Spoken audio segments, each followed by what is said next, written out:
Chapter 29. Copper lived above his candle shop. It wasn't much of a dwelling. There was the one room with a table and 2 chairs, a lumpy bed on a wood frame, and little else. The impressive part was the bookcase that lined the walls. Copper had hundreds of books. Michael shook his head in disbelief, but didn't say anything. I understand there are 3 more of you, Copper said. They are outside, Blodwin said. Copper pulled a tin can from a shelf in the kitchen area and dropped the purse of coins inside before replacing it. Well, as you can see, we can't all fit in here. Why don't we go across the street? The tavern isn't much either, but they've got ale and bread, and goat meat. Michael dropped a hand over his stomach, unable to muffle the long and loud rumble. Sounds like the lad is hungry. Copper laughed. They crossed the road together. Copper walked as confidently as any seeing-abled person.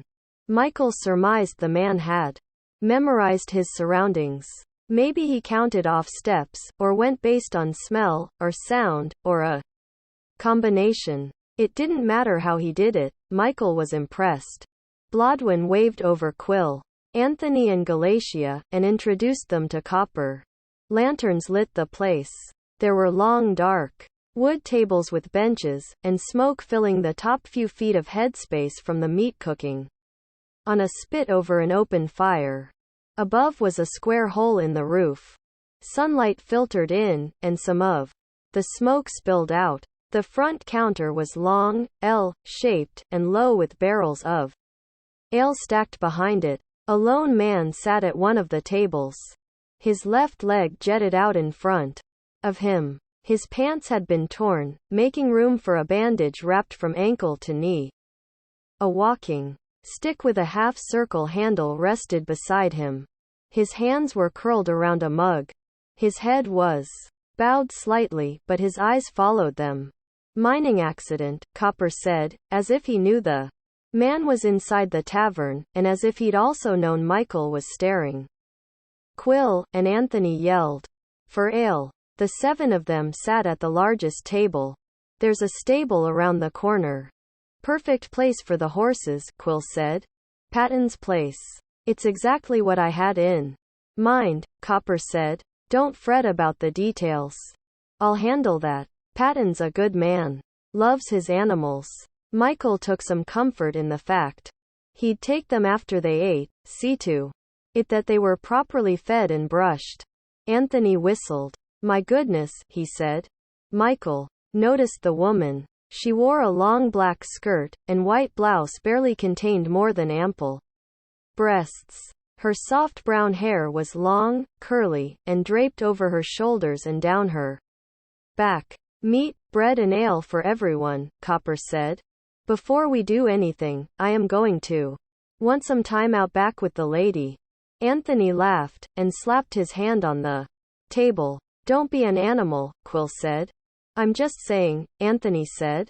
And I'm just telling you. Quill's jaw set. Copper, Michael said, changing the subject.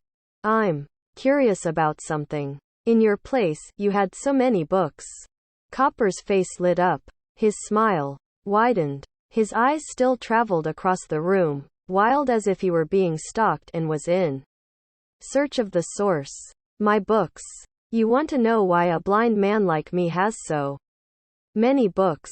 I was, actually. When I was young, I learned to read. It was one of the best things my parents ever did for me. Teach me to read. We had one book in our home, and I read it over and over and over. I always wanted to read other books. There are books written about everything. I pledged to read them all. Copper pointed at his eyes. Now, I just collect them. Many nights, when I have trouble sleeping, I select a book, and just run my hands over the leather bindings, and my fingertips across each page. Silly as it may sound, I find it very relaxing, and somehow satisfying. The meat was fat and gristle. They ate every bite. Outside, the workers returned to the village from the mines, covered in black. Their clothing and skin was blanketed in Iron dust, blackened from day after day of hacking away at the iron found inside the mountain. They lumbered along, dragging picks and hammers, too tired for lifting tools much higher. Some looked at Michael and his friends, but the stairs were hollow, as if looking through them, without seeing them at all. Others watched the ground in front of them. They veered into different directions. Many, if not most, headed for the tavern. None of them smiled. What are you staring at? The man did not look strong, but lean and wiry. When he growled, the whiteness of his teeth surprised Michael. Nothing. Michael shook his head. Well then, get lost. Watch how you talk to my friend. Quill stepped forward. It was a bad move. Other miners immediately stopped walking. The circle formed fast, even though the miners moved with a slow and sluggish lack of grace. Now, Copper said. He held his hands up, and turned in a circle. It was like he could see. Stay out of it, old man, the miner said. Guy's staring at me. Looking at me. Like he's better than me? Wanna prove it, kid? Wanna show me how much better? Prove it? Prove what? I haven't said a word, Michael said. He knew he sounded yellow. It didn't matter. He wasn't looking for a fight. We're not looking for trouble. That's the funny thing about trouble, the man said. Sometimes it comes looking for you. And unfortunately, like it or not, it's found you. Quill wasn't having it. Tell you what? You go and bathe. Wash some of that grime off your face and then come back in. See us. We'll give you a fight. But rolling around with dogs is not worth our time. The miner swung. His first resembled a block of coal. Quill deflected the punch with his right arm, and delivered a blow to the miner's gut with his left fist. The miner doubled over, the air knocked from his lungs. The lungs must have been filled with filth, leaving only minimal room for air in the first place. Quill didn't care. He grabbed the man's hair, raised his head up, and brought it down onto his rising knee. The crunch of bone almost echoed in the silence around them. Blood sprayed. Anthony drew a sword, a quiet hissing threat to any that might interfere. Galatia drew her hood over her head, stepping back as if invisible. Michael wondered if he was the only one who could still see her. Blodwin raised his hands. We're not looking for a fight. We'll be gone from your village soon. You better be. A lone voice. It came from back in the crowd, perhaps from a coward who wanted to sound tough though removed from the actual potential harm. Two others came forward, clearly intent on helping the injured miner away. As if nothing had happened, the other miners moved on, headed here and there. The cluster of people thinned, and eventually the road was once again deserted. When it was clear no other threat existed, Michael began to breathe more normally, and for the first time, noticed that Karen held his hand. If we're done here, then please excuse me. I'll be back, Copper said. We're sorry for the trouble, Blodwin said, speaking to Copper, but staring at Quill. We have 5, 6 fights a night, Copper said. Same thing, different players, he replied as he walked away. No one said a word, until Blodwin slapped Quill's arm. Are you kidding me? This is Coil. Copper stood on the wood walkway that ran the length of the buildings. The rails in front of the walk were where the horses were tethered. While it was only late afternoon, it felt like much of the day had been used waiting for the villagers to return from the mines. He will be your guide into the gorge caves, Copper said, vouching for the man.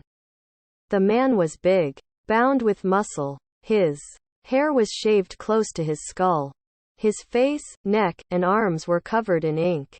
Michael had no idea the significance of the markings, though.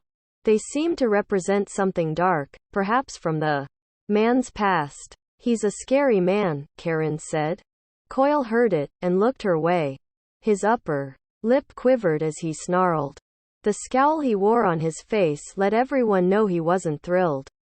With her assessment, it was implied I'd receive compensation for my time, Coyle said. His voice was like shod feet grinding loose gravel. Blodwin, once again, produced a small leather purse. He tossed it over to Coyle. The large man uncinched the bag and poured coins into his palm. He picked them over with a fingertip. I assume that is satisfactory? Michael wondered how much was in the purse, and how much more Blodwin had stashed on him. It was peculiar to say the least. Blodwin must have caught him staring. He winked. Michael wasn't sure why, but the wink made him suspicious instead of putting him at ease. It'll do. Coyle stuffed the purse into a pocket. Well then, let's get started. But it's nearly night, Galatia said. Sunlight. Moonlight, Coyle said, it doesn't matter. Not inside the caves. Come on. I don't want to be gone forever. Coyle started away, down the road, toward the mountains. The others grabbed their gear, and fell in behind him. Odd choice of words. They left Michael shivering. Ah, the horses, he said.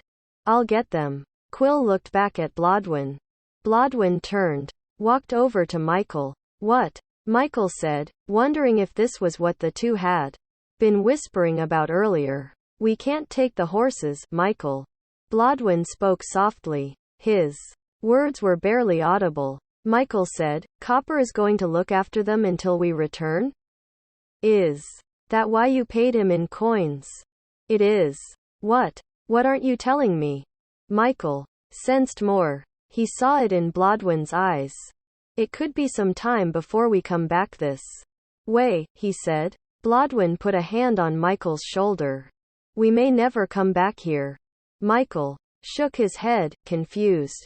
Of course we will. We have to retrieve the dagger, and then we come back for the horses. It's that simple. I wish it were. And you may be right, Blodwin said. But you don't think so. Do you? I hope so. Michael looked at Babe. She drank from the trough of water in front of her. He petted her neck. She stopped drinking long enough to look over at him, and then went back to the water. I'll be back, Babe. I'm not leaving you here. I won't leave you here, he said. He turned around. Everyone stared at him. He didn't care. He walked over to Copper. Please take care of the horses, sir. I will be back for them. I don't have much to offer, but I will pay you back somehow. You have my word, he said. Copper nodded. His milky eyes roamed all over the place, but stopped and appeared to focus on his. I've been paid well. Your horses will be fine. And they will be here for you whenever you return. You have my word, sir. Thank you. Michael looked back at his horses one more time. We're ready then, Coyle said. He didn't hide the fact that he was annoyed. It rolled off his tongue as natural as spit. If you have torches, bring 'em. Dark as hell inside those caves. Michael picked up his bag, bow and quiver. I'm all set. They each carried torches. Even if we enter the caves in the middle of a summer day, it is going to resemble the middle of the night in there, Coyle explained. Coyle spun around and walked, taking long strides, forcing the others to match his pace. The pace he did set did not slow. He really had no intention of being away from Ironwall longer than absolutely necessary. Are you okay? Karen stayed beside Michael. She'd become like his shadow, he thought. I'm fine, he said. I actually feel your pain. She touched her heart. He wasn't sure if she used a figure of speech, or if she actually felt what he felt. He knew he'd lied to her. He wasn't okay. Leaving the horses was a mistake. Leaving his grandfather was, too. The world was about to change. That much he understood. He wanted to fight it though, confident if he refused to change then nothing around him would change either. It was a foolish and childish thought. Knowing that it was didn't make any of it easier to accept. I believe him, you know, she said. Believe who? Copper. That he'll take care of the horses. Michael smiled. I do, too. We'll come back for them. You're right. We will, he said. I remember my father kneeling in front of me. We were just outside of the castle. It was midday, and the sun was so hot. I don't think there'd been any rain for weeks. Everything green was turning brown. Living things were dying, she said. My father took my hand in both of his. They were big hands. Rough. He wasn't afraid of work. When things needed to be done, he was there with his people doing the work. They truly loved him. I remember that most of all. And he said to me, Karen, you are going to stay with King Nabal for a while. Until things are better here. No matter what, one day, I will come for you. I will bring you back home. Hold that promise in your heart. Don't ever let it go. One day soon, you will return home with me. Michael watched Karen's lips while she talked, noticing the way her mouth moved, forming the words. The tear that slid from the corner of her eye rolled down her cheek. He wanted to catch it on the back of his finger, and try to take the pain away. He didn't. Instead, he waited. He knew there was more to her story. You remind me of my father, she said. I do? She nodded. Yes, you do. Because you promised Babe you would be back for him. And I will. I will come back for him. Just like my father promised one day he would return for me, she said. Michael wasn't sure he understood the comparison. I know I am still with Nabal, or I was. But the only reason my father didn't come back for me was because he was killed. If he were alive, if my kingdom still stood, I'd be a princess in my father's realm. He would have come for me.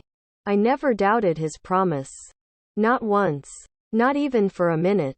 Babe, she believed you. But she's a horse, he thought. Do you think so? He said. I saw it in her eyes. She understood. She'll be waiting. Michael's breath quickened, and the muscles in his stomach tightened. He bit back emotion, and forced himself to smile. Thank you, Karen. That helped. She wrapped her arm in his. You're welcome. They fell behind the others. Michael didn't mind. In my heart, my father came for me. He didn't let me down. She wasn't done. She needed to get more out. My father was a king, a ruler. No matter the size of his kingdom, he made life and death decisions all of the time. He has started wars, and always fought on the front line in every battle, witnessing horrible, horrible atrocities and death. In all that time, and I know I was young, but in all of that time I'd never seen him cry. Not once. Not until that day when I was on the wagon, and only after he'd waved goodbye to me. I don't think he expected me to look back a second time. But I did. I looked back. He wasn't just crying. He'd fallen to his knees. His body shook, and his face was buried in his hands. She cried. Silently, tears streamed down her face. No sound escaped her. I'm sorry, Michael said. No. She shook her head, putting off any consolation. No. I'm okay. Chapter 30. Michael never saw the openings to the mines. They must have been more to the east. It didn't matter. Having seen the people who worked them, he wasn't interested anymore. In fact, except for getting the horses back, he didn't care if he ever saw this village again. Once they reached the edge of town, they went west and followed a road with tall grass and weeds on either side. The mountains were to the right. His neck hurt straining to see the top.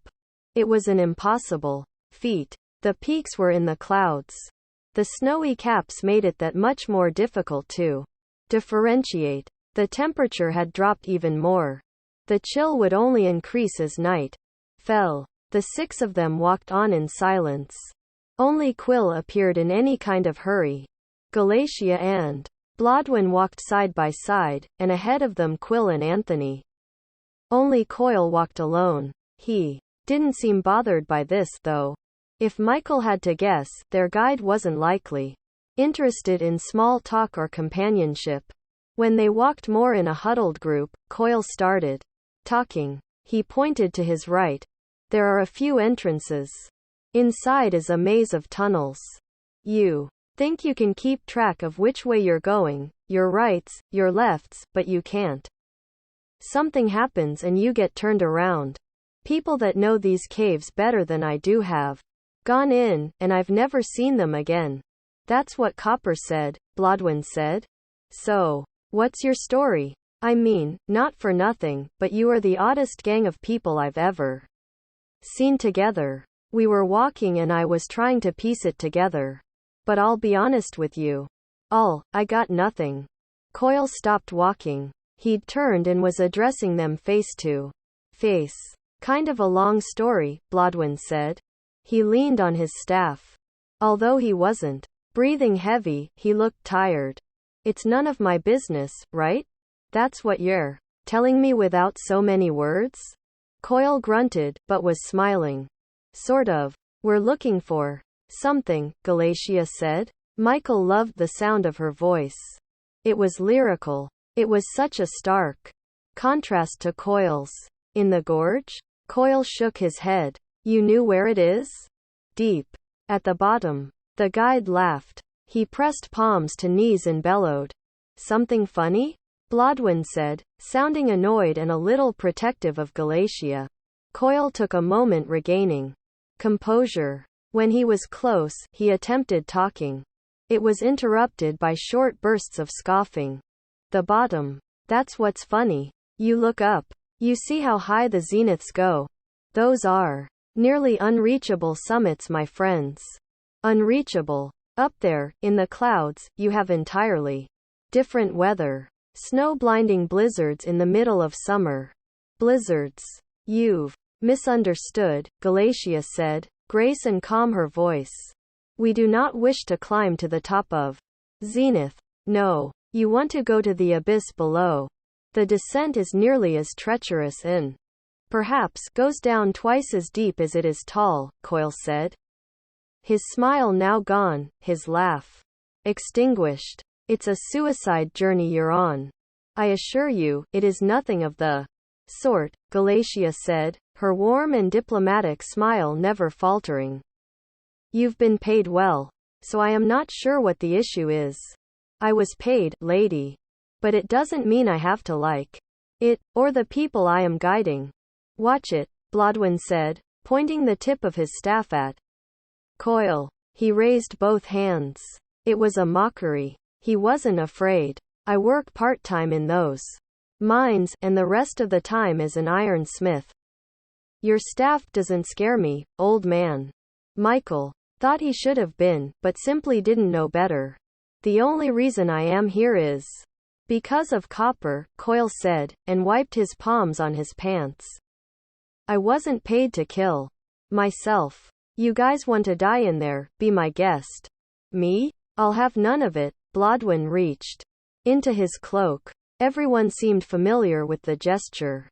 He tossed another purse at Coyle. Will this cover it? Coyle opened the pouch and peeked inside. This will get you as far as I think I can take all of you safely, but not a step further. I can't promise any more than that. Regardless of how much you pay me. These coins are useless to a dead man. Fair, Galatia said, nonplussed by the exchange. Fine. Listen to me now, and listen good. Once we go inside, he pointed to the cave entrance with his unlit torch. You do as I say, exactly like I say it. Jump, drop to your bellies, whatever the order, just do it. We'll get through there faster, and safer, without a lot of questions. Michael hadn't noticed an entrance until then. It was a small slit in the rocks. A tight fit to press through. Hardly an entrance at all. We're going through there? Coyle growled. Were you even listening? Forget about questions. Just follow direction. Got it? Michael held up both hands. Yes, sir. It was sarcasm, but lost on their guide. He hoped. Copper tell you about the cavers? Who? Quill said. And looked at Anthony, who only shrugged with a befuddled expression on his face. Never mind. Just stay close. All right? Coyle's friendly chat abruptly ended. He marched across the field of weeds, stomping a path toward the opening in the rocks. Michael stared at Blodwin. Stay close. Keep an eye on Karen, and Karen, you keep an eye on him. We're using the buddy system, Blodwin said. The what? Anthony said. You got Quill's back. He has yours. Galatia will cover my back, I'll watch hers. The kids are doing the same. No one gets left behind, he said. Is there a chance one of us could get left behind? Karen said. Not if we listen to Coyle. Blodwin and Galatia followed the guide. That just sounds wrong. Not if we listen to Coyle. Michael said, his best imitation of Blodwin's voice. Shish. He'll hear you, Karen said. Win? He doesn't care, Michael said. No, not him. Karen patted Michael's chest and pointed at the cave. Coyle stood by the entrance. He stared at them. And while he was too far away from them to be sure, Michael thought he might be snarling. His hearing is amazing, Michael said, hoping his whisper wasn't carried on the air. What do you think, cavers? Shish. She started into the weeds, following Blodwin and Galatia. She waved him on without looking back, and said, come on. At the entrance, Coyle was prepared for more instruction. I'm going through first. I don't care who comes in next. Thing is, once we're inside, we light the torches before we start walking. It sounds obvious, but I don't want to feel guilty if something happens and I didn't at least say it. We are going to mostly be in single file, one behind the other. Stay close. Even with these torches, it is going to be dark inside. I don't want anyone getting lost, or falling over the side or something.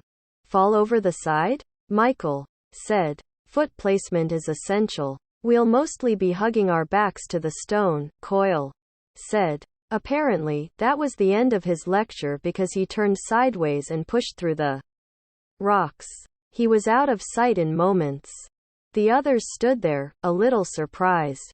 We've got 10 seconds, people, Quill said.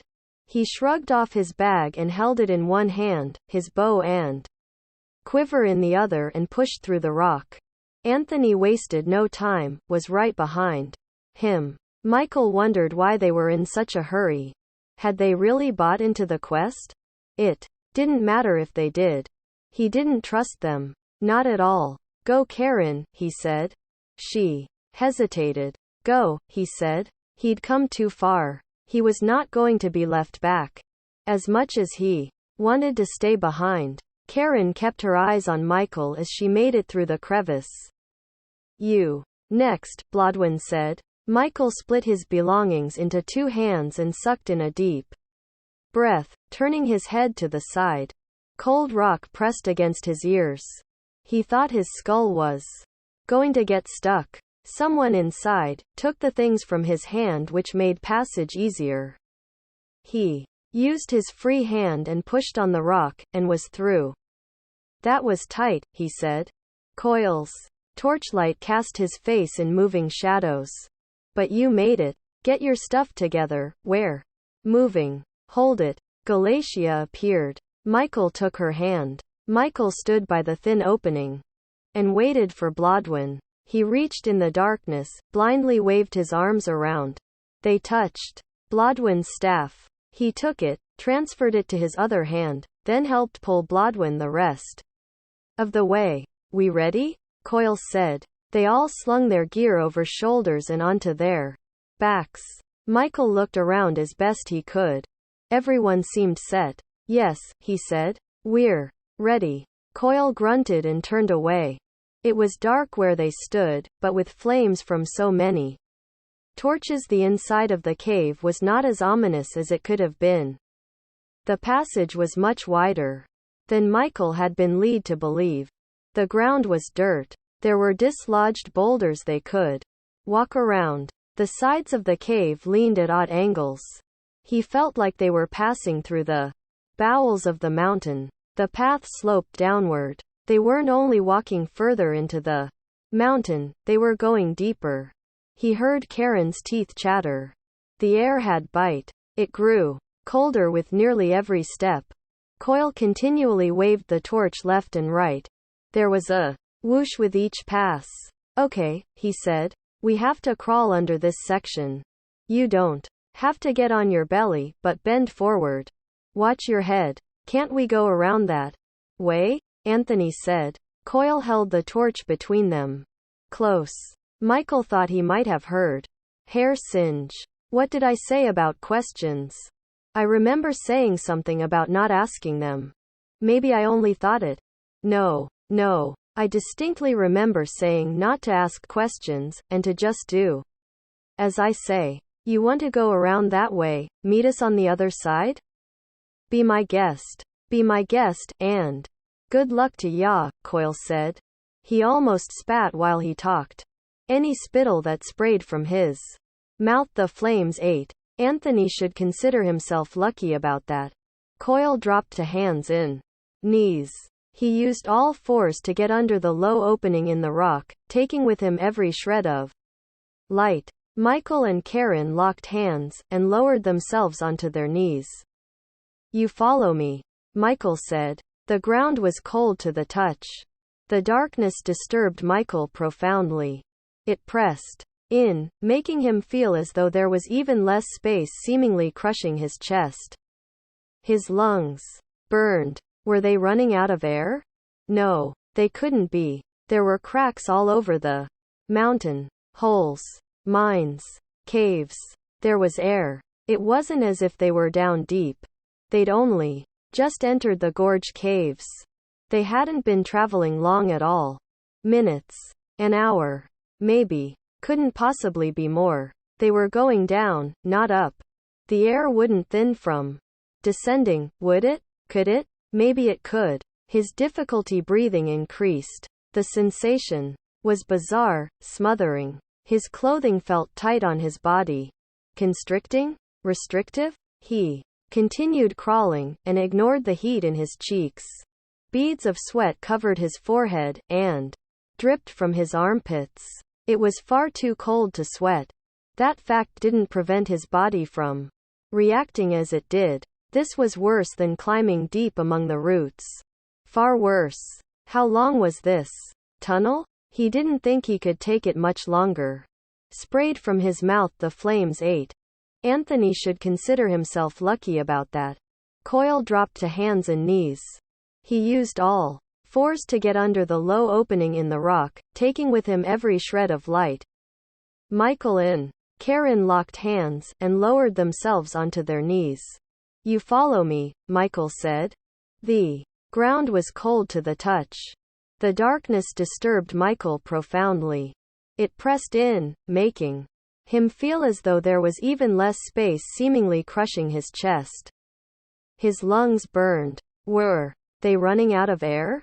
No, they couldn't be. There were cracks all over the mountain. Holes. Mines. Caves. There was air. It wasn't as if they were down deep. They'd only just entered the gorge caves. They hadn't been traveling long at all. Minutes. An hour, maybe. Couldn't possibly be more. They were going down, not up. The air wouldn't thin from descending, would it? Could it? Maybe it could. His difficulty breathing increased. The sensation was bizarre. Smothering. His clothing felt tight on his body. Constricting? Restrictive? He continued crawling, and ignored the heat in his cheeks. Beads of sweat covered his forehead, and dripped from his armpits. It was far too cold to sweat. That fact didn't prevent his body from reacting as it did. This was worse than climbing deep among the roots. Far worse. How long was this tunnel? He didn't think he could take it much longer. His back scraped against rock. He had to get lower to keep from getting more scraped up. His eyes were open wide. It didn't matter. Black consumed everything. It breathed up his air. Karen, he finally said when he was certain he was going to pass out. Before she could reply, the darkness receded. Light became more prevalent. A flame fell in front of his face. The flame from the torch appeared, and a hand Let me help you up. It was Coil. Stay to the left. Keep your back against rock. Slide further down along the wall. Don't go too far, though. Got it? Michael let Coil help him to his feet. Got it. Karen? Right behind you, she said. You okay? They held hands and slid with backs touching rock. Me? Fine. I was getting worried about you. It being dark, and closed in like that. I wasn't bothered, she said.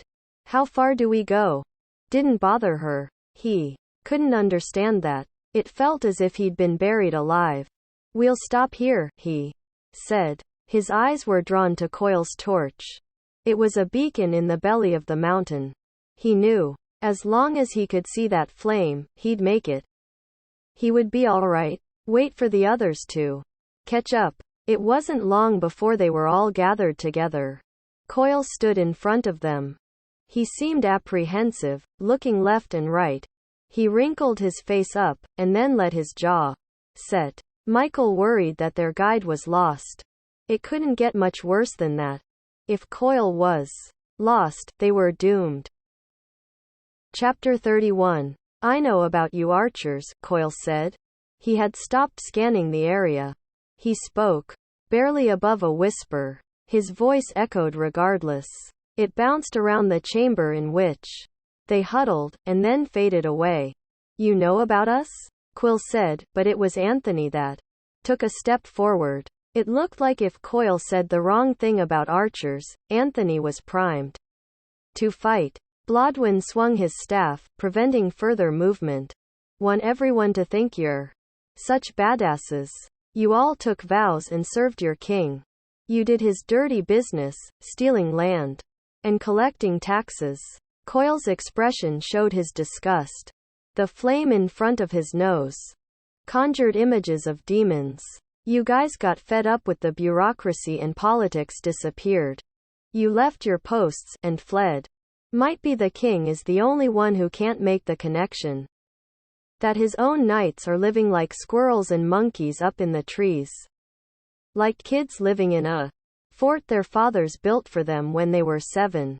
What's your point? Quill said. And you better have one, or I'll ask Blodwyn to lower his staff so my friend here can rip you apart. Michael didn't think Anthony had a chance at ripping Coil apart.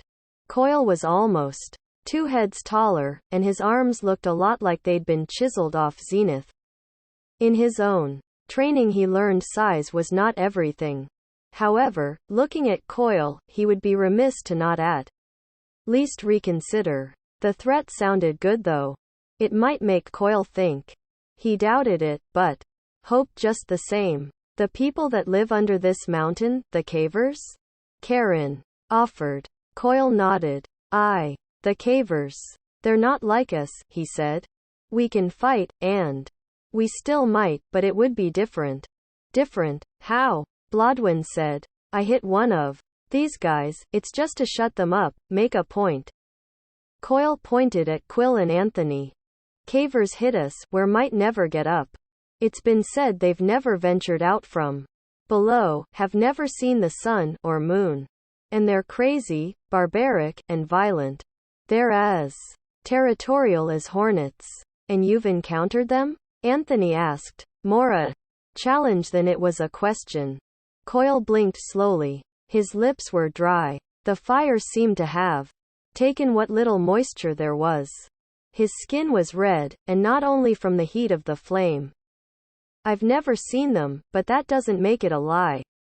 I have plenty of friends who have seen them and managed to escape from the mountain before getting caught. Michael was tempted to ask, who? But refrained. He refrained. No good could come from such a question. And those same friends told me about others, slower men behind them, who weren't so lucky, Coil said. Silence descended. Quill broke it. Why are we talking about this? I think it's only fair, he said. What is? Anthony said. Before we go any further, I wanted you all to know. If we encounter the cavers, I'm not going to get caught, Coil said. Every man for himself, is that what you're saying? Quill said. You just hightail it out of here. Leave us to die? That's exactly what I'm saying. I mean, if you can keep up with me, fine. But I ain't slowing down, and I ain't coming back for anyone. You trip, you fall. I wish you all the luck, Coyle said. I said it before. All this money you have paid me isn't any good to a dead man. Quill clicked his tongue. It's good to know, Coyle. Good to know. And what is that supposed to mean? Coyle said. Quill wagged a finger back and forth. Between them. This works both ways.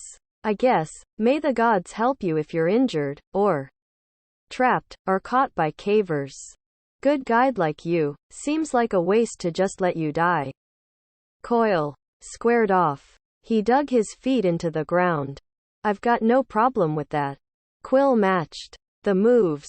Good. Us either. Michael wanted to object. Karen must have sensed his intention and clasped onto his wrist.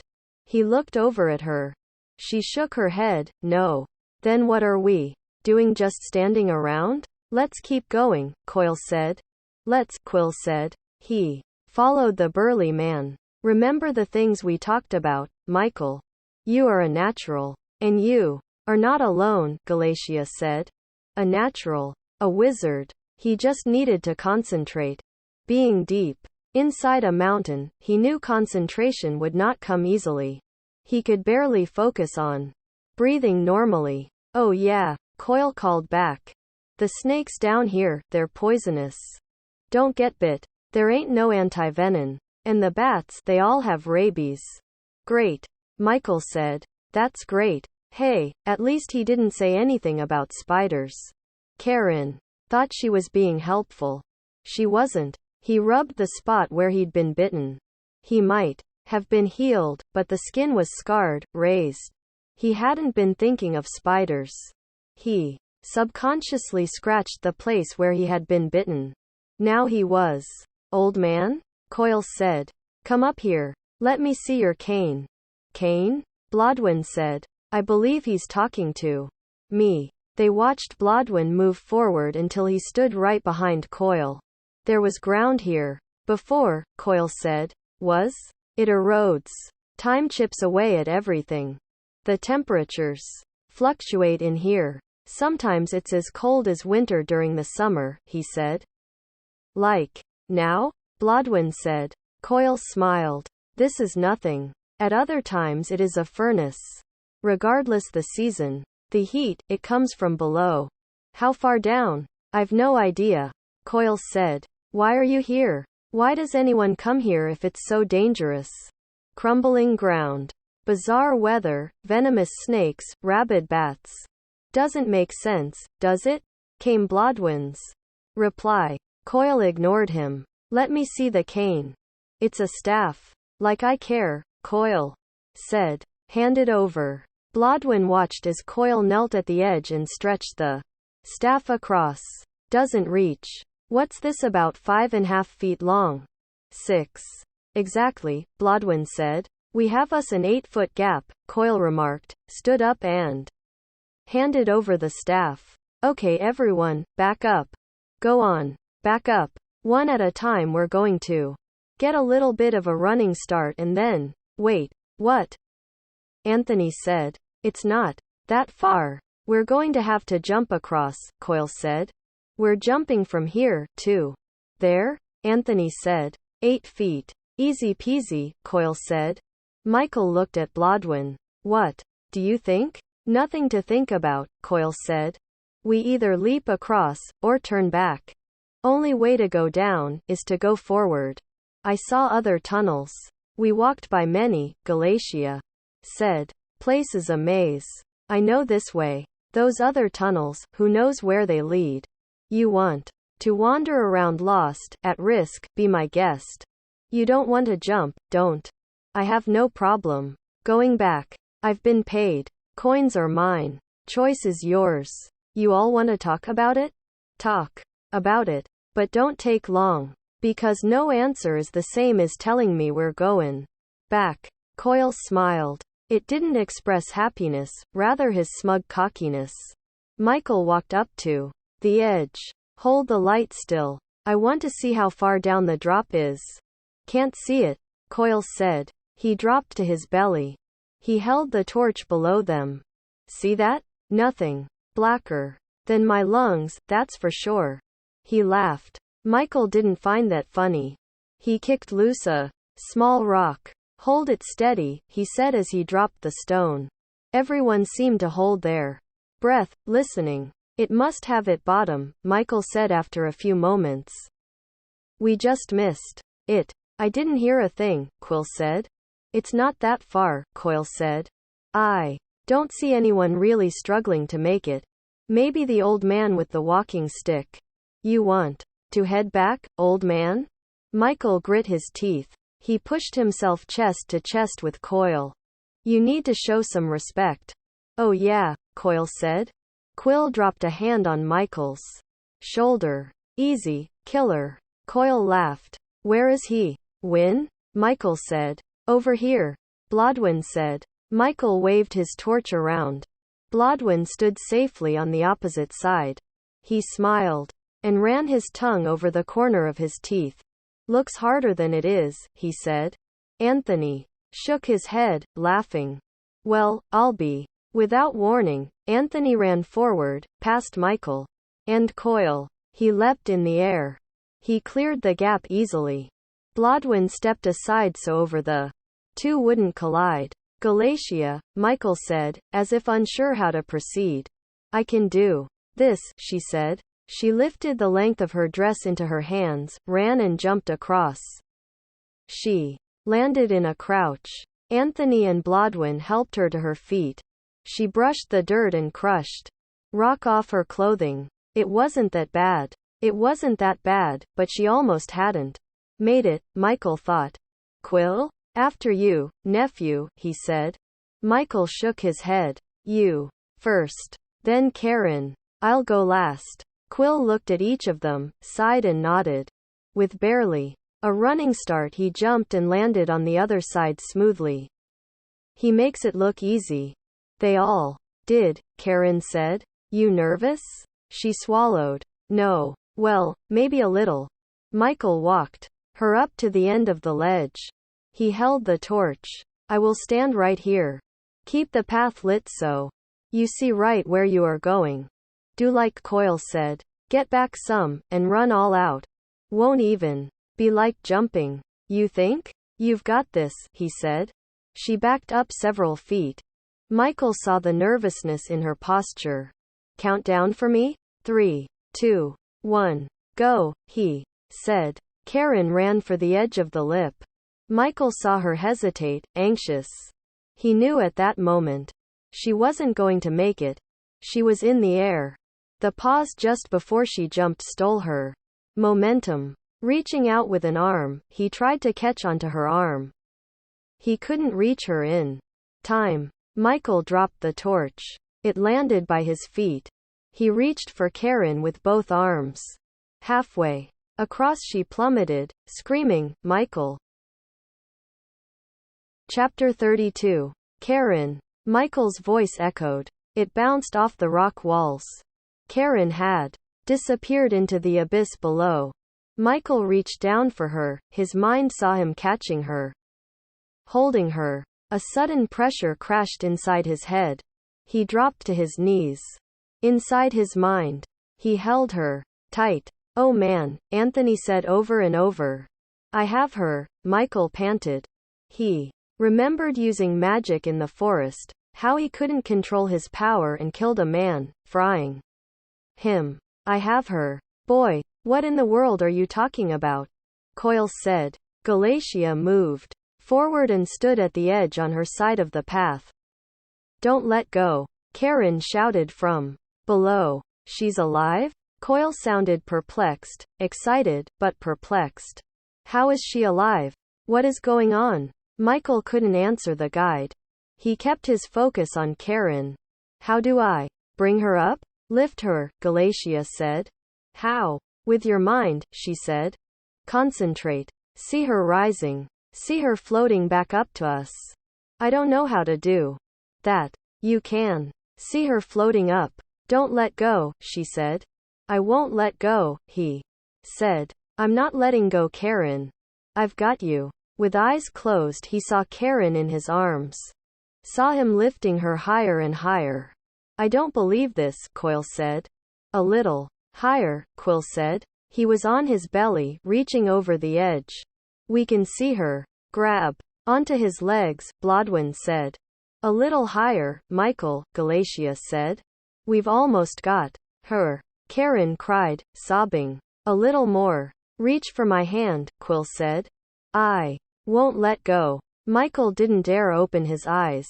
He did as Galatia instructed. He concentrated on levitating Karen higher and higher. Her weight became less obvious, as if she had grown lighter. There was weight associated with the magic. He felt it in his brain. His arms grew weaker and weaker. The muscles ached, straining, though he wasn't lifting her in the air with the muscles of his body. I can't hold on any longer, he said. Don't you let go, Blodwyn said. Just a little higher. Michael was holding his breath. Spittle sprayed from between clenched teeth, quivering lips. Get her. Just a few more feet, lad, a few more feet. Anthony said. Grab her, Quill. I'm trying. I can't do it, Michael said to himself. Don't drop me, Karen said. Michael, don't let me go. The tremble in her voice gave him the extra bit of needed strength. With the last bit of effort he could muster, he lifted her as high as he could. He couldn't do any more. His head spun around, and he collapsed to the ground. His arms fell away from Karen. He knew he'd failed. She would fall again, only this time he wouldn't be able to save her. His mind switched off. She fell. Michael slowly returned to consciousness. His memories were real. It had not been a nightmare. He didn't want to open his eyes. If he couldn't sleep forever, he wished for death. Karen had saved him from the spider bite, and he'd let her die. He heard them calling him, saying his name. Ignoring them wasn't an option. Their voices were too insistent. Over and over they said his name. He knew they wanted him to wake up. They didn't understand, they couldn't understand, he had no interest in ever opening his eyes. Michael. That was Karen's voice. He heard it above the others. Her ghost was already haunting him. He deserved it. If he was still alive, the days he had left should be filled with haunts and terrible nightmares. He just needs a moment. Galatia spoke more softly than the others. Using magic that powerful exhausted him. He saved me, Karen said. I let you fall, he thought. That is not saving you. Yes, Blodwyn said. He did. I wouldn't have believed it possible if I hadn't have witnessed it with my own eyes.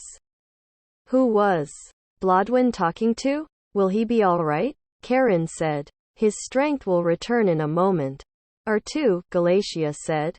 Will he be strong enough to make the jump? Blodwyn said. In time, Galatia said. Michael felt it in his lungs. Heat. They grew hotter and hotter.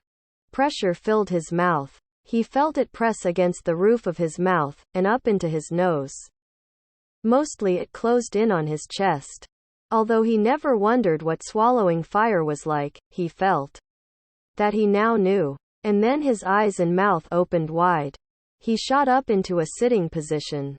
Gasping. He hadn't been breathing. Michael. Michael. He turned around, leaning his weight on one extended arm. His palms pressed into the gravel. He felt stones cut into his palm. Karen? You saved me, Michael. You saved me, she said. She was okay. Somehow he'd managed to lift her high enough. He almost couldn't believe it. The others were smiling at her. He pushed himself to his knees, grabbed the torch. He was close to the edge. Had he have rolled around while unconscious, he would have fallen. He held out his arms. His legs still trembled, but he didn't think he would fall. Standing still for a moment, he waited for his balance. Don't rush it, Michael. Rest, Galatia said. We don't have a lot of time for resting, Coyle said. You have your money, Quill said. Let the boy rest. We have no idea how he feels. After what he just did, he deserves a minute to catch his breath. I'm not arguing that. The way we've been yelling, I'd be surprised if we weren't heard all the way on the east end of the Zenith Mountains. We've been shouting in here so much, I'm worried about what the cavers might do. This is where they live. We're trespassing. And we're being very, very loud about it. I don't know any cavers personally, but I think it's safe to assume they won't be too thrilled we're here. You see what I'm saying? Coyle raised his eyebrows. Michael pulled a deep breath through his nostrils and exhaled from his mouth. Catch, he said, and threw the torch across. It flew end over end, and for a brief moment looked as if the flame might blow out. He wasn't worried about that. Galatia could make fire with her hands. For that matter, so could he. They would have light, one way or another. He took a few steps back, and once again held out his arms. He was sure he could stand without falling. The idea of running made him apprehensive. For some odd reason he thought about a specific section of fence on the farm that he'd been repairing, and couldn't recall if he'd left the hammer and a container of nails in the grass. Shaking his head, he pushed away thoughts about of the farm, and the unfixed sections of fence. Michael, Galatia said. She stood beside Karen. They had their arms wrapped around each other. I'm okay. I've got this. The worst thing he could do would be to overthink the situation. He thought of Karen, and began a countdown. 3, 2, he said, took a deep breath, and added, 1. He ran, and immediately understood what Karen had done wrong. Your eyes played tricks on you. It was too dark. Seeing exactly where the edge was difficult. It was why she had hesitated and came almost to a stop before jumping. He sped up, and at the very last second leapt into the air.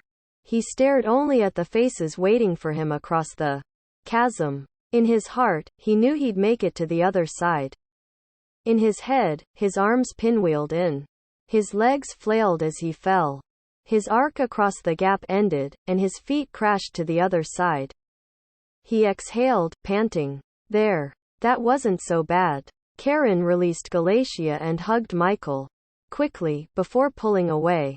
He not only didn't mind her hugging him, rather wished she'd not have let go. Quill clapped him on the back, then so did Anthony. Well done, kid, Coyle said. Galatia just smiled at him. The admiration in her eyes Michael was unmistakable.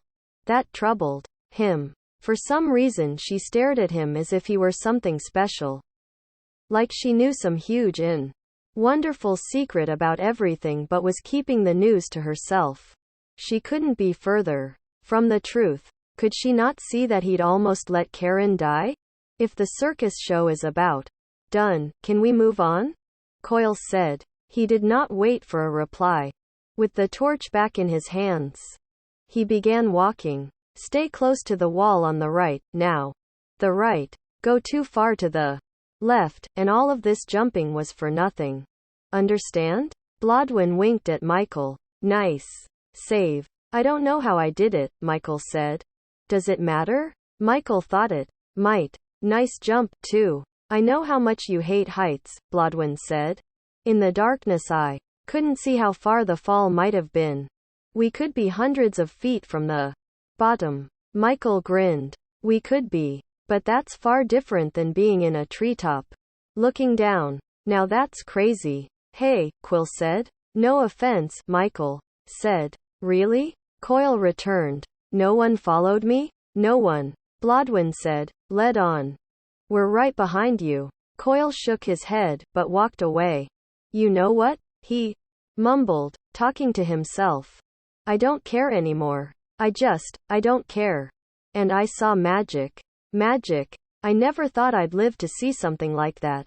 I have a wizard with me. A magician. I don't believe. No one is ever going to believe me. No one.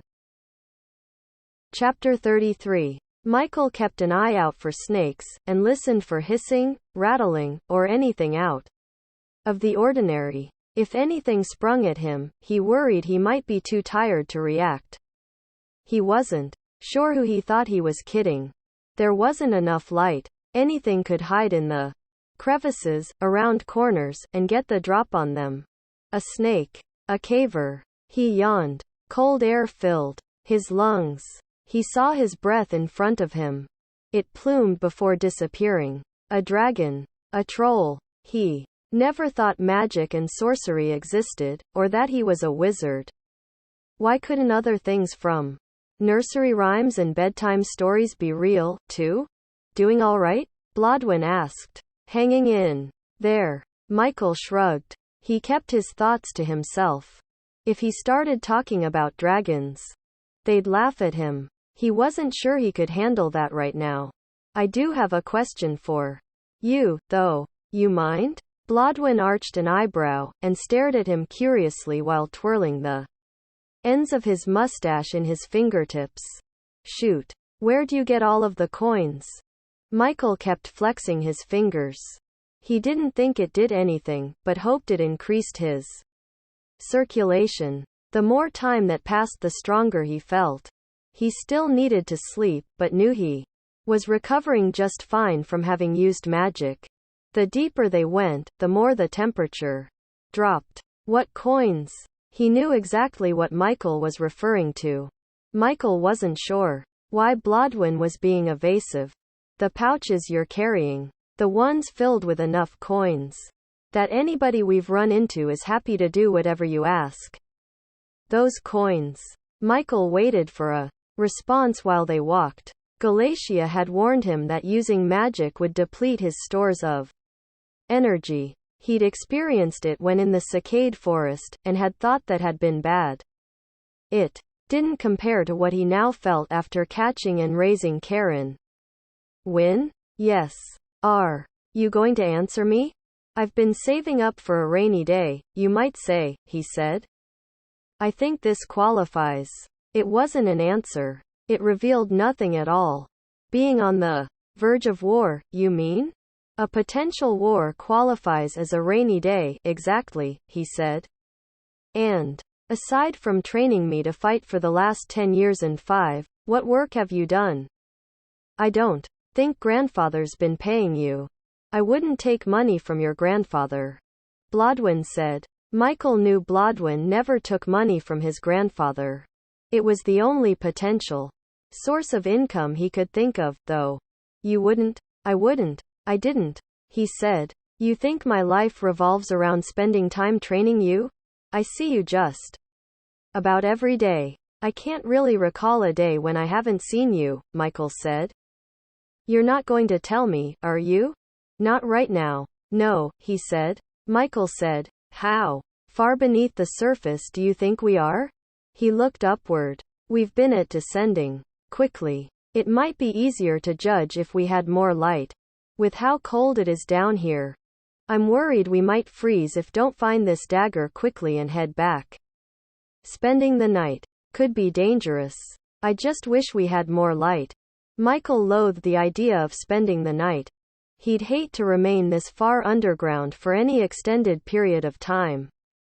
The darkness was dense, crushing, and weighed heavily on his shoulders as if nothing could be that tangible. As far as he was concerned, they'd already been inside the mountain longer enough. Those ahead stopped. Coyle held a fisted hand in the air. Everyone was silent, waiting, and listening. Michael stared at Karen, who stood beside Galatia. He wondered what the two of them had talked about. Quill and Anthony were directly behind Coyle. Both held their bows with arrows nocked. Something's wrong, Blodwin said. He angled his staff, grasping it in both hands. Do you feel it? Can you sense it? Michael tried, but wasn't aware of anything new or odd. Shish, Coyle commanded. They could be quiet, though doing so wouldn't hide the torchlight. Michael wondered if they should put it out, as much as he hated the very idea. He unsheathed his sword, steel scraping, the leather scabbard reverberating. He cringed, mouthing the word, sorry. Coil didn't look like he'd accepted the apology. His brow furrowed, and without a sound, Coil growled at him. Cursing under his breath, Coil dropped the torch, and stepped out the flame, but Michael could still see. Light came from around a corner ahead. Slowly, they proceeded forward, staying close, keeping quiet, and pushing on. They came to a wedge of rocks once they passed the sharp bend. Everyone knelt, taking cover behind the waist-high ridge. The light came from below. A fire burned in the center of a large pit. Perfectly smooth and round rocks outlined the pit. Michael couldn't see anyone around. He wondered if Coil had heard cavers. If there were cavers down there, it might explain why the torch hadn't given their location away. The fire below burned brightly. Their talking and walking might have exposed their location, but maybe not the torchlight. Either way, Michael figured if cavers were close, they knew people trespassed within their domain. Michael had questions. He was sure everyone did. No one voiced a single word. Galatia had her eyes closed, her lips moved, and her hands extended outward. Michael remembered what she'd said at the farm. An evil wizard searched for the same items they sought, and that same wizard was also searching for them. Galatia knew because she'd been able to tap into that wizard's magic, as though she watched the spells cast. Galatia said once he'd used magic, the wizard was able to find him. The same thing could be used to their advantage, he supposed. He imagined that it was about knowing when, and how, to tap into someone's power. He closed his eyes and listened intently. His ears picked up the sound made by the crackling and snapping fire below. He could hear the others breathing. Somewhere, water dripped, splashed into a puddle. He tried listening with his mind, and not his ears. He had no idea how he could do that, but knew it wasn't his ears that would hear Galatia's magic.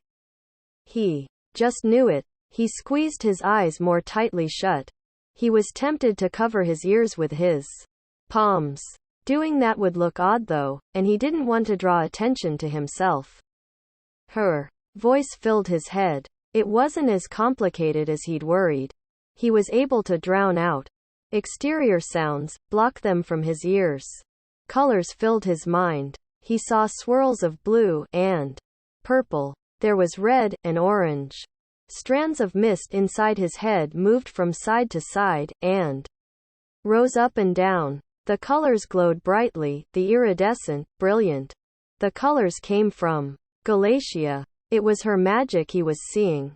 He wasn't sure how he knew this, but he knew it did with certainty. Words joined the colors in his mind, beckoning clearer each time she repeated them. He recognized the words.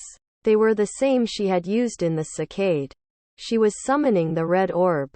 She obviously felt that they were close to the dagger. He wasn't sure how she knew. He hadn't sensed anything. He wondered if he could learn how to. Being a natural wizard didn't mean he wasn't interested in training. There was much he didn't understand. Galatia could mentor him. Should mentor him. They needed a chance to sit and talk. He shook his head, hoping to chase away distracting thoughts. He recited the chant inside his mind, not sure if Galatia heard him, or if his doing so even helped. After a few times through the words, he opened his eyes. Galatia was staring at him, her eyes wide, as if amazed he was inside her head. Or she was in his? He couldn't hold back a smile. Between them, the red orb appeared. It just popped into existence. Like last time, it didn't seem like anyone else could see the orb. Michael took a step forward. Karen grabbed his arm. Where are you going? Coil looked at them. I'm going to retrieve the dagger, he said. You stay here. You stay near Blodwin. He'll protect you. Coil's stare intensified. We'll all go. I feel like I should do this alone. Michael gripped the hilt of his sword tightly. You see anyone? Coil shook his head. No. The daggers around here? The orb floated down over the fire below them to one of the tunnel openings, and waited, bobbing slightly up and down, suspended in midair. It's that way. Last time Blodwen's help had made the difference between retrieving the mirror and Michael remaining curled in a corner, cowering away from deadly spiders. How do you know it's that way? Coyle said. Galatia said, he has help directing him. Help? You can't see it, but it is showing me where to go, Michael said. Like a guide? Michael nodded. Different than what you've done for us. So from here on, this invisible guide is going to show you where the dagger is. That's right. Then I'm going back, assuming, that is, you don't need me anymore. Coyle stood, holding only the unlit torch. He looked ready to run. The man was big, Michael realized, yet again. It hurt his neck to look up at him. Michael gave Galatia a look. She pursed her lips and shook her head. We do need you. Without you we can't get out. There are too many different passages. If we try backtracking, we're bound to get lost, Galatia said. Coyle looked all around. What about this new guide? Let it show you to an exit. Michael knew Coyle mocked him. It was the way the man stood, looking around for signs of someone else. He needed to defuse the situation. We need you to wait, Michael said. Our lives may depend on it. If you leave, the cavers will catch us all. Please. You have been compensated. Coyle resembled a statue. He stood with massive arms crossed over his chest. Fine. Go and get the dagger. Michael thought Coyle had more to say, but for some reason stopped. It didn't take a mind reader to fill in the blanks. He was thankful Coyle left it alone, and agreed to cooperate. I'll go with you, Quill said. Michael glanced over at Blodwen, who nodded. He wasn't as sure Quill was the best choice of companion, but realized that trust had to begin somewhere. Let's go, Michael said, secretly, relieved he didn't have to venture out on his own. Coyle grabbed Michael's arm. Quill slapped it away. Coyle regarded Quill with a harsh look, eyes narrowed. Listen, just because we haven't run across cavers yet, doesn't mean they aren't close. More than likely they're watching us, and have been for a while. My guess is they're seizing us up, trying to figure out how much of a threat we pose, or how much effort it would be to take us out. You never know, so just be careful. If you guys aren't back by morning, I'm leading this pack out of the mountain. We clear on that? Keep your guard up. We're in their territory. Understand what I mean by that? They know these tunnels better than any. They've been moving through them since they were able to crawl. Michael started forward. Quill kept the bow in one hand, a finger wrapped over the arrow. Guys, a few arrows short of a full quiver. If you know what I mean, Quill said. How do you mean? Michael asked. Legends. Every land has 'em. The Cicade Forest is haunted, he said. It is? Michael said. No, that's my point. My men started the rumors. Keeps people away. We're no more ghosts than you are, Quill said. And the cavers? Same thing. Legend. These mountains are rich in natural resources. Way I see it, those who own the mines don't want anyone moving in on his claim. Best way to do that is create something that will scare people away, Quill said. That's pretty brilliant, Michael said. Quill tapped a finger against his temple. Got to think things through sometimes, is all. Can't just assume everything you hear is true. Quill smiled, as if he'd completed teaching a lesson successfully. You following that orb thing again? I am. It amazes me that you guys can't see it. You know what a ruby is? Michael said. Of course I know what a ruby is. Quill grunted. Shish, came from behind them, Coyle most likely. I've never seen one, so I wasn't sure, Michael said. Well, Quill said. I've never seen one either. But that doesn't mean I don't know what a ruby is. Like a diamond, but red. Yeah. Exactly. That's what this orb is like. I imagine it is just like a big floating uncut ruby, he said. But alive. Alive? Galatia said that it is a she, but I've not gotten close enough to be certain. She always stays just ahead of me. When she stops by the dagger this time, I'm going to see if I can tell. Can you touch it? Her? Quill said. Michael tipped his head side to side. I don't really know. I didn't try that last time. I'm not going to try this time, either, Michael said. He thought he knew what Quill was getting at. They weren't going to steal the orb. Kidnap was a better word. Any points Quill thought he'd earned, he'd just negated. The fire pit was to their right. Quill said, it's like we're at the center of the bottom of the mountain. You see all those tunnels? This is a hub. Hub? Michael said. Think of a wagon wheel. The spokes all come to the center of the wheel. They're connected. It's why the wheel can turn. Michael nodded. And the orb went which way? Quill said. Follow me, Michael said. They entered a tunnel on the left. It was a tight fit. The rocky surface of the wall jetted outward, making it difficult to push through. If it weren't for the orb, a few feet in front of him, Michael knew he'd be panicking. You can still see the orb? Quill said. Sounded like the archer was nervous, Michael thought. Yes. Just a few more feet. We should be through. Stay close. Are we there? A little more. Now? Almost, Michael said. He wanted to tell him to stop acting like a child. He didn't, though. He was too busy struggling with his own breath. The space was almost too narrow for his head to fit through. Sweat coated his skin, and his clothing clung to it. He hated the feeling. You don't like me much, do you? Michael tipped his head side to side. I don't really know. I didn't try that last time. I'm not going to try this time, either, Michael said. He thought he knew what Quill was getting at. They weren't going to steal the orb. Kidnap was a better word. Any points Quill thought he'd earned, he'd just negated. The fire pit was to their right. Quill said, it's like we're at the center of the bottom of the mountain. You see all those tunnels? This is a hub. Hub? Michael said. Think of a wagon wheel. The spokes all come to the center of the wheel. They're connected. It's why the wheel can turn.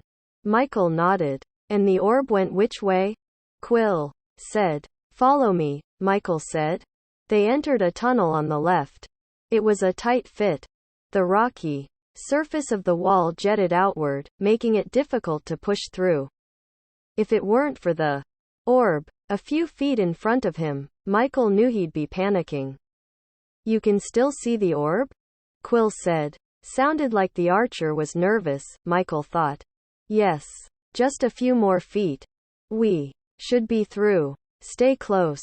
Are we there? A little more. Now? Almost. Michael said. He wanted to tell him to stop acting like a child. He didn't, though. He was too busy struggling with his own breath. The space was almost too narrow for his head to fit through. Sweat coated his skin, and his clothing clung to it. He hated the feeling. You don't like me much. Do you? Uncle, why ever would you say such a thing? If Michael's face weren't tightly pressed between damp rocks, he'd shake his head at the question. I think we've gotten off on the wrong foot. I believe we have, and we've talked about this already. I was a knight. Spare me, please? I need to concentrate, he said. He didn't. The orb set a clear path. All he needed to do was follow it. Quill didn't know that, though. The confinement became overwhelming. His chest was being crushed. There was barely room for his lungs to fill. Then there was the air. It seemed scarcer. He knew he breathed irregularly, quick and shallow. Stay calm, nephew. Don't breathe in and out. Breathe up and down. I have no idea what you mean. When you breathe in, let your chest go up, instead of out. It helps, he said. Michael tried it, and it worked. It made a major difference. He felt slightly less claustrophobic. That helping? Quill said. There was no way he'd give the man satisfaction. You're crazy. Uncle Quill. Crazy. Right before he felt he'd scream, Michael came free. He nearly gasped. Don't move, he whispered. What? Why? I said, don't move. We're not alone. Chapter 34. The Mountain King walked a step ahead of Ida. They needed horses. The breeze coming in from the sea chased some of the humidity from the day. King Herman wasn't used to it. While winters in the Reims could be brutal, leaving roads impassable, fall was more mild and refreshing. He could handle the walk, but not the unseasonable heat. They were forced to bring the voyagers with them. With most of his men from the shadow either dead, mortally wounded, or severely injured, he was left with little choice. They left Mercer, the voyager carpenter, with the ship. He had been commanded through sorcery to protect the boat with his life. Ida maintained her control over the voyagers who followed behind them. They'd been instructed to protect the king with their lives. Herman saw in their faces that the command revolted them. Ida had explained to him they could feel revolted all they wanted, but they'd behave as directed. The terrain was grassy and flat. The road was loose dirt. Their boots kicked up dust with each step. The grey ashland realm was nothing like Osiris. It seemed fitting they were separated by a wide and swift sea. There was nothing neighboring about the lands, nothing similar at all. The farming might be better on this side of the sea, but Herman preferred home. Riders approached. There was no sneaking up on anyone. In such open territory, he halted his small party. We will wait for the king's men. They clearly seem anxious about catching up to us, and we could use the horses. Ida closed her eyes. Her hands went up in the air. She spoke in fast whispers, sounding like a snake hissing in warning as it lay below one's feet, coiled to strike. King Herman said, "What's wrong?" She shook her head, strands of white hair barely displaced by the violent movement.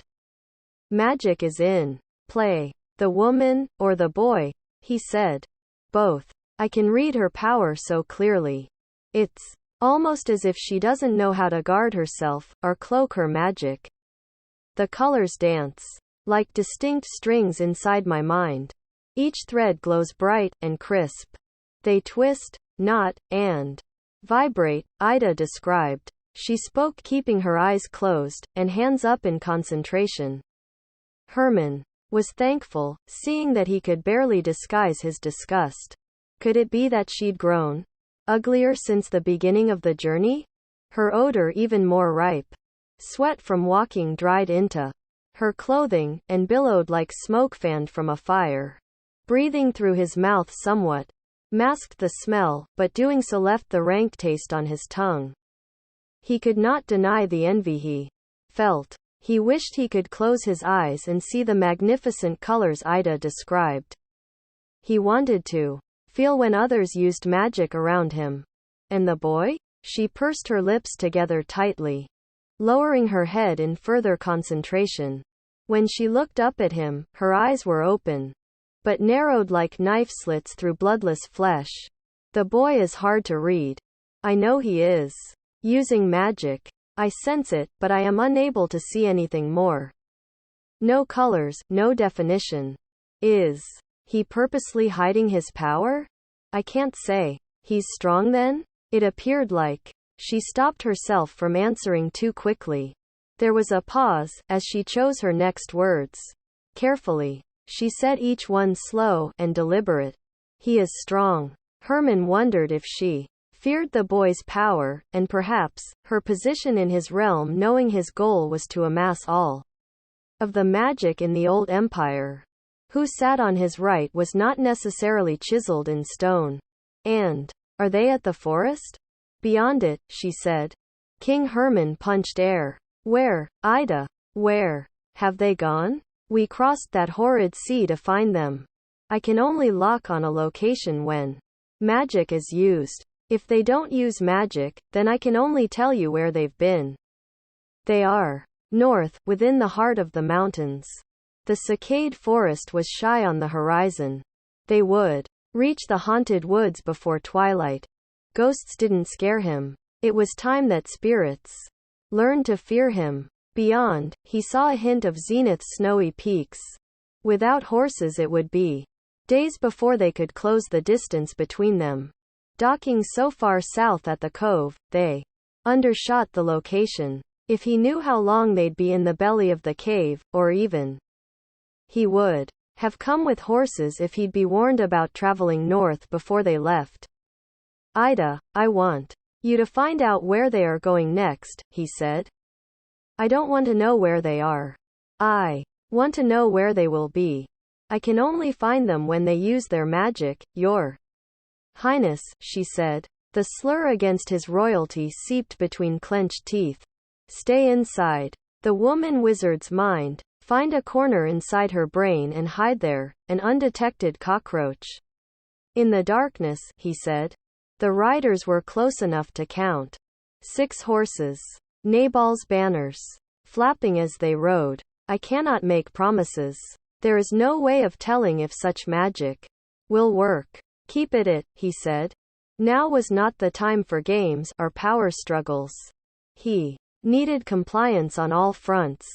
Advancement of the plan balanced on the ability to adapt and follow direction. Once we have caught up to them, we will bring them in. The woman is simple. We gag her. Her voice is her magic. The power is in the words she speaks. I have just the thing for handling the boy. He is different from the woman, from myself. I look forward to snuffing out his magic, Ida said.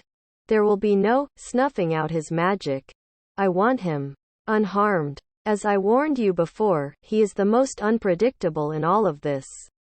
It may be best to simply kill him and take the sorceress. Ida waited for a reply. The king only stared at her. She said, Of course, Your Highness. Unharmed. Of course. The sorcerer did not trust him. Never had. She had good reason for suspicion. The part of his plan he kept hidden excited him.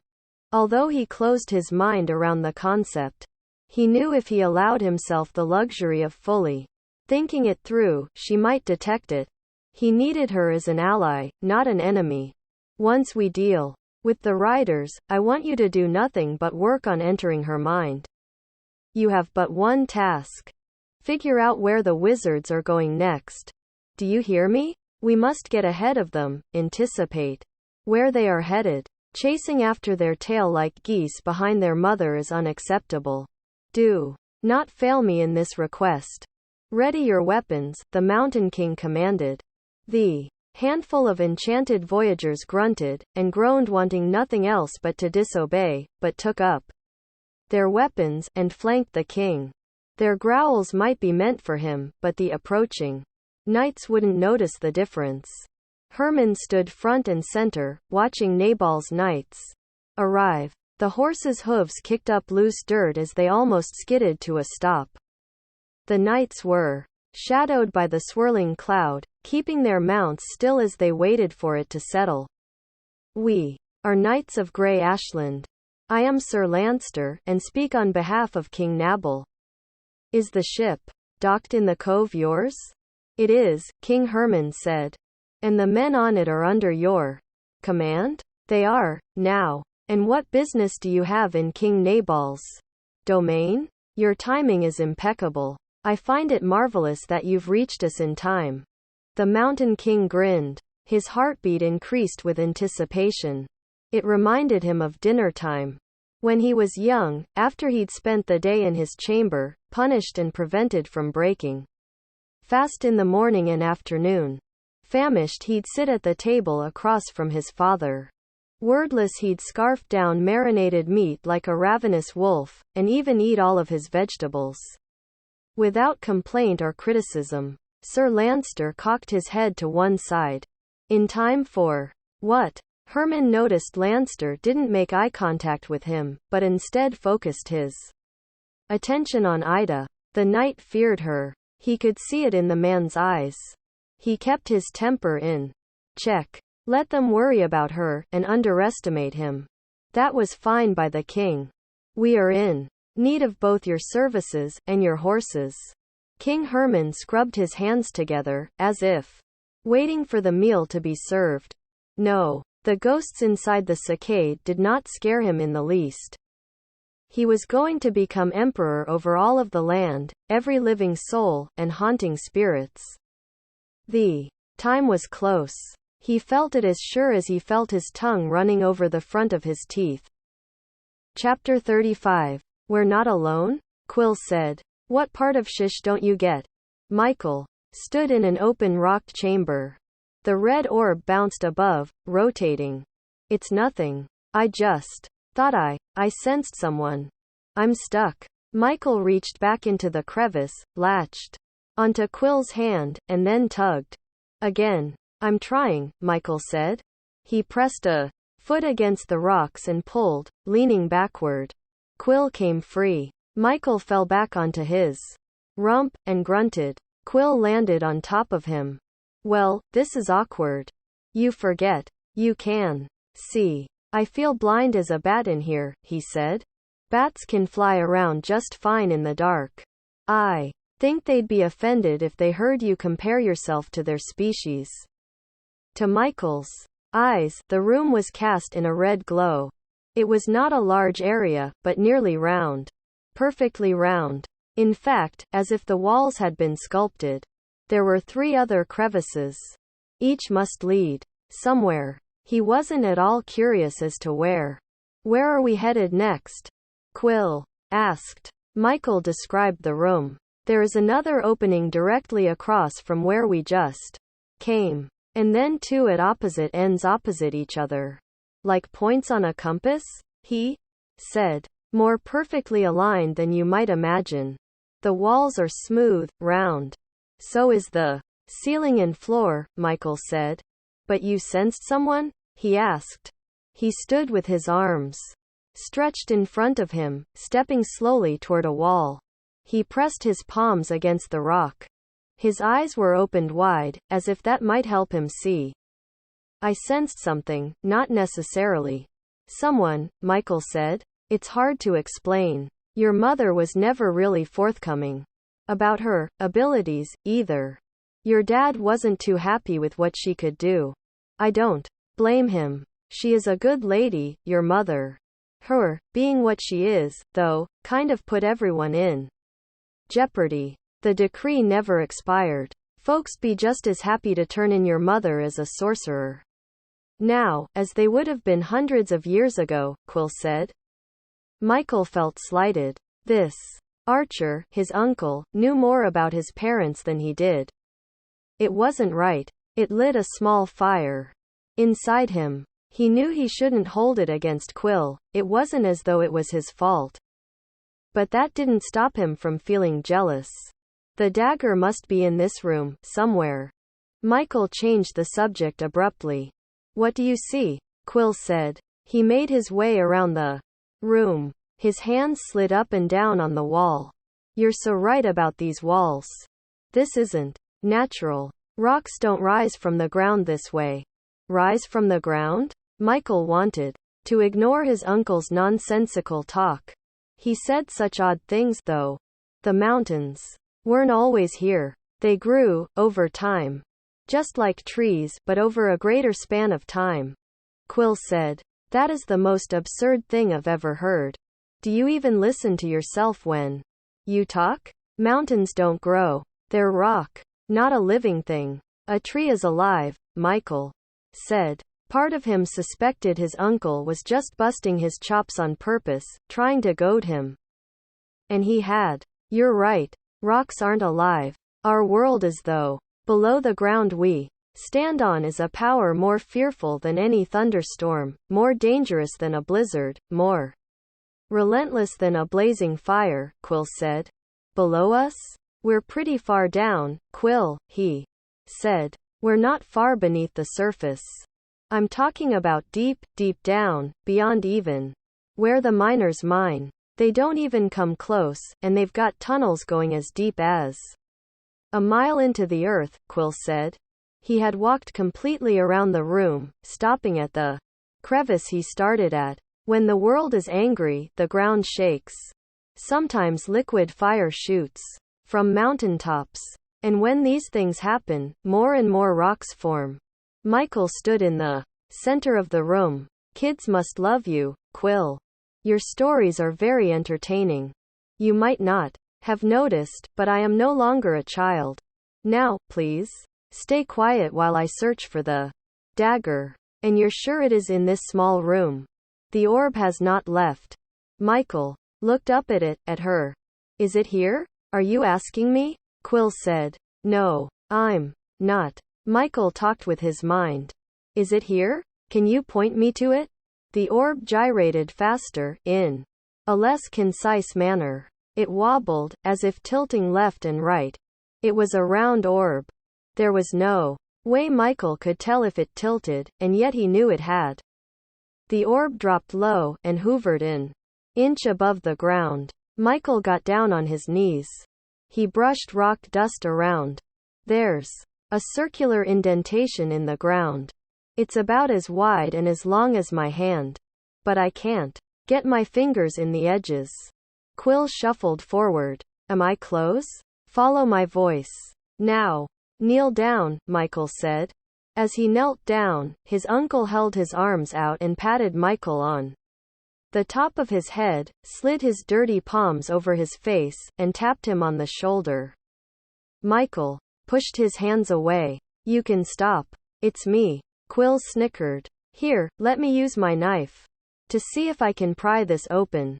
Quill edged the tip of the blade into the recess and ran it along the potential opening. He pushed against the hilt for leverage. It's not budging. I don't want to snap the knife, either. Let me see it, Michael said.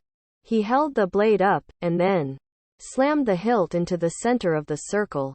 Kid, what are you doing? The sound of rocks rubbing together filled the chamber. Back up, Michael said. A cylindrical pillar of stone rose. What is it? Quill said. Michael told him. It's inside a hole in a stone pillar. You can see it. I see it. The artifact stood within a hollowed-out portion of the rock. Do I just reach in there and take it? Why are you asking me? Is there some dance or mumbo-jumbo you have to do first? What did you do when you snatched mirror out of the roots? Quill asked. No. Michael bent forward and walked around the pillar, the top of which reached his waist. The orb hovered on the opposite side of the opening, as if looking in at the dagger as well. Thank you. What are you thanking me for? Quill said. Not you. Are we alone, or not, nephew? Quill said. We're alone, Michael said. He reached his hand toward the dagger. Then understand that when you speak, I can only assume that it's me you're talking to. That makes sense? His fingers gripped the hilt. Perfect sense. You have my deepest apologies. Michael removed the dagger. The pillar hissed, and then lowered back into the ground. You have it? Quill said. I have it. He held it in both hands. In the red light, cast by the orb, it was difficult to tell if the dagger was indeed plated in gold. The blade was straight. He rubbed his thumb over the steel. It was sharp on each side. He removed his knife from the sheath, and replaced it with the dagger. He stuffed his knife through his belt. If he lost the old knife, it wouldn't matter all too much.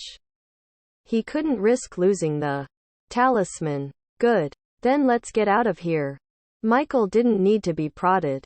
He wanted out of the chamber, out of the mountain, at least as much as his uncle did. He went to the crevice, Quill following by resting a hand on his shoulder. The orb zoomed in close to his head, buzzed around, and then went back into the chamber. Wait, Michael said. What's wrong? I'm not sure, he said. He turned around and saw the orb over by the crevice at the north side of the chamber. But that's not the way we came in. What's not? Quill said. Shush, Michael said. We didn't come in that way. The orb fit through that particular crevice. What's going on? The orb is trying to get us to follow it. It wants us to go through one of the other openings, he said. Ask it why, Quill said. It doesn't talk. His uncle smiled. But you talk to it? He didn't deserve an answer. Did the man forget he could see him? Yes. How do you know if it even understands you? Quill said. She does, Michael said. I think we should follow her.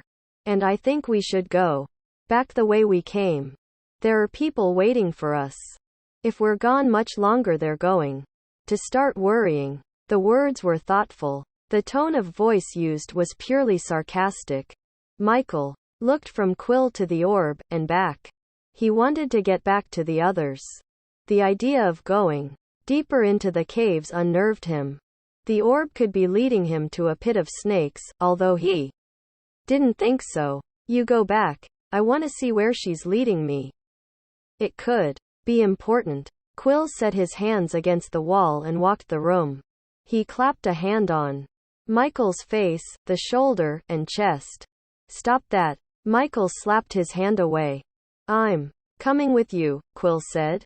Imagine if I go back without you? Bloodywind will think I've killed you or something. I have little interest in scrapping with him. I'm just anxious to get out of this cave and, maybe, get some sleep. Michael ignored the mispronunciation of Wynn's name and instead focused on the thought of getting some decent rest. The idea appealed greatly. Let's just check it out fast and get out of here. Lead the way, Quill said. The orb went through the crevice first, Michael next, and Quill following. It was a very tight squeeze at the onset, before the rock walls opened up some. Even as there was barely room to move. As they sidestepped through the narrow gap, Michael asked, Can you see that? The light? It's firelight. I see it, Quill whispered. The orb exited the crevice and vanished. She's gone. Michael stopped shuffling forward. Who's gone? The orb. She's gone. Forget this. I say we go back. We don't know her. She could be leading us right into a trap. Michael said, a trap? Like what? Cavers. Have you been listening to Ox, our guide? Was he scared? There aren't any cavers in these mountains, just like there aren't any ghosts in your woods. There are ghosts in those woods, nephew. I just would say. The entire forest is haunted, Quill said. Michael pressed forward a few more steps. That fire. We're turning around. If you want to come back through here, fine. But clear it with everyone else before we do. Quill, wait, he said, and moved a few more feet forward. The fire, it looks like the same one we passed earlier. Maybe this is just another way back. Quill didn't say a word. I'm going ahead, Michael said. I knew you were going to say that, Quill said. Michael stepped out from between the tight gap in the rocks. Only then did he realize that he'd gone the entire distance without having a panic attack. His claustrophobia hadn't impacted him the way it had earlier. He hoped it was a sign that he was getting better at handling the issue. Bent forward with hands on knees, he sucked in a deep breath and held it for a moment before exhaling. When he stood, he looked around. The fire pit was encircled by smooth rocks. The path wound around it.